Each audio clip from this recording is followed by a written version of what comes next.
വസന്ത് ചെറിയ എണ്ണം ഇത്തിരി കുറവുണ്ട്. പക്ഷേ ഇവർ പ്രതിപക്ഷത്തിരുന്നാൽ ഇവർ കസറിയ ചരിത്രം കേരള രാഷ്ട്രീയത്തിലുണ്ട്. ഒരുപാട് സമരങ്ങളെ നേരിടാൻ തയ്യാറായി കഴിഞ്ഞു.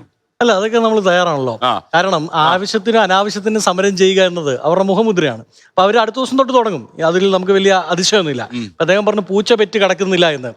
പെറ്റ് കിടന്ന പൂച്ച എണീറ്റ് പോയി. കാര്യം എന്താണെന്ന് വെച്ചാൽ ഇതിലേക്ക് 1 രൂപയെങ്കിലും വന്ന് അവിടെ വീഴുമ്പോഴാണല്ലോ പൂച്ചയ്ക്കൊരു ആനന്ദം.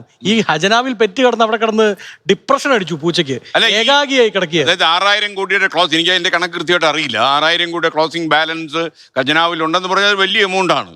നമ്പർ ഉണ്ടോ? ലക്ഷം കോടിയാക്കാലോ. കാര്യം എവിടെ നിന്നൊക്കെ കടം മേടിക്കാം. മേടിച്ച കടങ്ങളുടെ ഇതാണ് നോക്കൂ. ഞാനും അങ്ങും നമ്മളുടെ തലമുറയുമൊക്കെ ഉണ്ടാക്കി വെച്ച കടങ്ങൾ, ആ കടം കടന്നുപോയ സർക്കാരുകൾ ഉണ്ടാക്കിയ കടത്തിന്റെ ഇരട്ടിയാണ് 10 വർഷം കൊണ്ട് പിണറായി വിജയൻ കേരളത്തിന് സമ്മാനിച്ചിട്ട് പോയത്.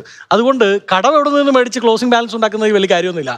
ഞങ്ങൾ പറഞ്ഞത് നിറപറയാക്കി മാറ്റുമെന്നാണ്. ഇത് നമ്മുടെ നിറപറയല്ല, അല്ലല്ല, ഇത് പുതിയ നിറപറ. ഞങ്ങൾ പറ നിറയ്ക്കും എന്ന് പറയുന്നത് പോലെ ഞങ്ങൾ അവിടെ ഈ സംസ്ഥാനത്ത് ചെയ്യാൻ പറ്റുന്നതെല്ലാം, അതായത് ബഡ്ജറ്റിന് ഇതരമായ വരുമാനം അത് കണ്ടെത്താനുള്ള പരിപാടികളുമായി മുമ്പോട്ട് പോകും. അതിന് ഞങ്ങൾക്ക് കൃത്യമായ പ്ലാൻ. ഞങ്ങൾക്ക് വളരെ ഒരു ആശങ്കയില്ല. ഞങ്ങൾക്ക് ആശങ്കയുള്ളത് ഞങ്ങൾക്ക് ആശയങ്ങളാണുള്ളത്. അത് നടപ്പിലാക്കാൻ ഞങ്ങൾക്ക് കൃത്യമായ പ്ലാനിങ്ങും ഉണ്ട്.